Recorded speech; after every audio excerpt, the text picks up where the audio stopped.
Et tout le monde a été surpris et déçu par l'attitude de l'État du Sénégal, qui, après avoir nommé un juge, propose sa récusation en pleine audience. Comment est-ce que cela a pu se faire? Est-ce que le juge a refusé de céder aux tentations? Est-ce que c'est parce que le juge n'a pas eu à donner des signes qu'il aurait peur de menaces? En tout état de cause, il y a une raison. Parce que personne ne s'y attendait, d'autant que le juge était en train de mener une audience où il était à équidistance. Il y a donc quelque chose qui s'est passé au sommet de l'État. Donc c'est une fierté. Mais ce qu'il faut surtout retenir, c'est que c'est un vent de liberté et d'indépendance qui souffle dans les rangs des magistrats. Un vent qui a débuté au nord avec l'avocat général Marème Diop Gueye. Tout le monde a pu apprécier son courage de dire que l'État avait tort et que l'État était dans la voie de fait et que l'État était dans l'arbitraire, qu'il ne pouvait pas priver Ousmane Sonko de ses droits et que le ministère de l'Intérieur n'était pas dans le droit, qu'il était dans l'illégalité. Un acte de courage. Et maintenant, après le nord, c'est au sud, le juge de Ziguinchor. Donc le juge de Ziguinchor lui donne raison, en réalité, que tout cela relève de voie de fait et d'une forme d'exercice de la violence sur non seulement les citoyens Ousmane Sonko, mais aussi sur la population. Parce que c'est la somme des citoyens qui fait un peuple. Et Ousmane Sonko, aujourd'hui, dirige des millions de Sénégalais. En le réprimant, en lui refusant ses droits, on force le jeu démocratique et déjà, les parrainages ont commencé, la rupture de l'égalité dans la compétition est déjà rompue. Donc, ce vent de liberté inspirera d'autres juges. Parce que j'ai dit qu'il existe dans ce pays des juges fiers, des juges honnêtes, des juges indépendants, des juges courageux. Il n'y a jamais 203. Attendons de voir le troisième. Si la proximité seulement devait jouer, d'abord c'est faux.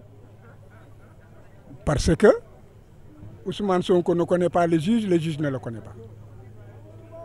C'est une vérité.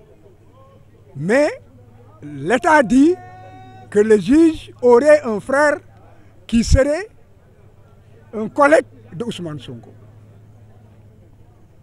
On n'a jamais parlé, il n'y a pas de lien de subordination. Il n'existe il n'y a pas de lien de parenté. Il n'y a pas de lien d'amitié. Et il n'est pas dit que le juge connaît Ousmane Sonko. La candidature d'Ousmane Sonko est une exigence sociale, c'est une exigence du peuple sénégalais. Est-ce que juridiquement c'est possible maintenant? Juridiquement, Ousmane Sonko doit être candidat. Nous nous battrons et le dernier mot à part. À partir de la décision de Ziguinchor, dès demain, il devrait pouvoir commencer les parrainages. Pour moi, moo di que juge bi la ndaw si waxoon ci bërëb ba kawe ba Cour suprême Marème Diop Gueye dëgg ba mu fa waxoon ne jaay doole la ñu bëgg a teg Ousmane et que li ñuy def yëpp teguñu ko ci yoon que yëfu wayu yi ñuy def dañ koo war a arrêter et que ñu bàyyi Ousmane comme tous les citoyens mu retirer fiche am day nga mun a participer ci parrainage yi. loolu la kii firndeel tey mais kii dafa gën a sori dafa nekk lii état bi def wéeru ko fenn tegu ko ci xam-xam tegu ko ci dëgg kon boog nañu dindaat Ousmane niñ ko dindee faase ko nañ ko ci delloowaat ci ni mu gën a gaawee te bu ñu jëlee ci du ñu jël benn mesure boo xam ne mun na tere Ousmane nekk ci liste yi te Ousmane bu nekkee ci liste yi day wane que ne Ousmane day nga candidat la à la candidature. tontu naa la nee naa la ko yoon jege mooy lan waxul ne que Ousmane xam na juge bi waxul ne que Ousmane lekk naag juge bi waxul ne que aussi nan la tuddati Ousmane Sonko ak juge bi am na firnde ne que nan la tuddati jokkoo nañu kon wéeru ko fenn dañoo jafur nguur goo xam ne dafa nekk ci jeexantalam tey jii jafur nañu xamatuñu fu ñu jëm wóolootuñu kenn képp koo xam ne que xam nañ ne que kii bu ñu xëy na bu ñu jéemee ger doxul ñu xoqatal doxul bu boobaa duñ la wóolu ñàkk loolu moo tax fi mu ne xamatuñu ñoom fu ñuy jublu wante nañu xam ne que junni magistrat ngi ci dëkk bi ñoo xam ne am nañu fit bi am nañu sañ-sañ bi am nañu xam-xam bi te bu yàlla dogalee mu dox seen loxo dañu leen di gën a botti waat moom moo di que Ousmane Sonko dafa war a commencer ay parrainage am te it war a déposer candidature te loolu nag loolu moom mooy yoon dégg nga lii ñuy def yëpp maanaam ci xeetu noot la wante Sénégal yi yeewu nañu kenn du nangu ñu noot ñu te kenn it du nangu ñi nga xam ne dañoo jeexal ñu doon ay xong faaf dégg nga bëgg fee toog abada. li juge bi wax mooy Ousmane Sonko niñ ko dindee ci liste électorale yi jaaduwut parce que li ñu naan procédure ni nga xamante ni moom la mbir yi demee ba ñu génnee ko ci liste yi yàgg na ko wax du yoon tey li juge bi wax mu ngi tudd Sabassi Faye dafa dugg ci histoire justice ci taarixu justice Sénégal parce que keroog am na benn juge également bu nekkoon cour suprême procureur taxaw na ne moom jàppul ni li ñu teg Ousmane Sonko ci wàllu bañ joxe fichu parrainage bi loo xam ne yoon la wax na ko tey juge Sabassi Faye wax na lu demee noonu donc juge bi dugg na ci taarixu justice su Sénégal à côté de grands magistrats comme Kéba Mbaye yàlla na ko yàlla yërëm ku mel ni Mody Coumba Ba ak ñeneen ñoo xam ni yàgg nañ wane indépendance ci benn régime oppression donc courage la wane na également fierté de juge wane na dignité magistrat maanaam yàlla rek moo am doole kenn amul doole tey juge bi loolu la wane te li mu wax mooy Ousmane Sonko nañ ko dugalaat ci liste électorale yi li may wax rek mooy nañu dal nañu def nank parce que li am solo mooy am nañ ndam tey waaye ndam bu njëkk la li ci des am na leneen lu des te dinañ continuer liggéey bi loolu mënaguñ ko wax pour les. Je m'appelle Maître Ndione Joseph Etienne. J'interviens pour le compte du collectif des avocats de Ousmane Sonko. Mais nous sommes des croyants et nous devons rendre grâce à Dieu. Et c'est ça. Et nous devons avoir le triomphe modeste. Nous nous sommes battus. En face, nous avions des adversaires déterminés à faire barrer la route à notre client, Mais heureusement que nous sommes tombés sur un juge qui a été courageux. Il faut le reconnaître. Parce que rendre une décision qui va dans le sens contraire de l'État, prendre le contre-pied de l'agent judiciaire, il faut oser, il faut être un juge indépendant pour le faire. La dernière fois, nous avions loué le courage de Madame la Présidente Marième Diop Gueye et aujourd'hui, il faut que nous le crions sur tous les toits. Dans ce pays, il y a des juges indépendants et le juge Sabassi Faye en fait partie. Il est entré dans l'histoire glorieusement. Et on disait qu'on peut entrer dans l'histoire par la grande porte, mais également par la petite porte.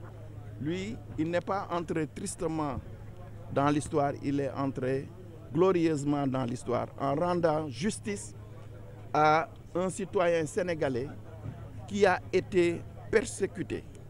Persécuté comme on n'a jamais persécuté un homme politique. Et aujourd'hui, donc, il a été rétabli dans ses droits. On a essayé de faire croire que, pour ne pas entrer dans des arguments techniques, qu'on l'avait dûment radié. Mais le juge a dit que tout ce qui a été fait est nul et de nul effet.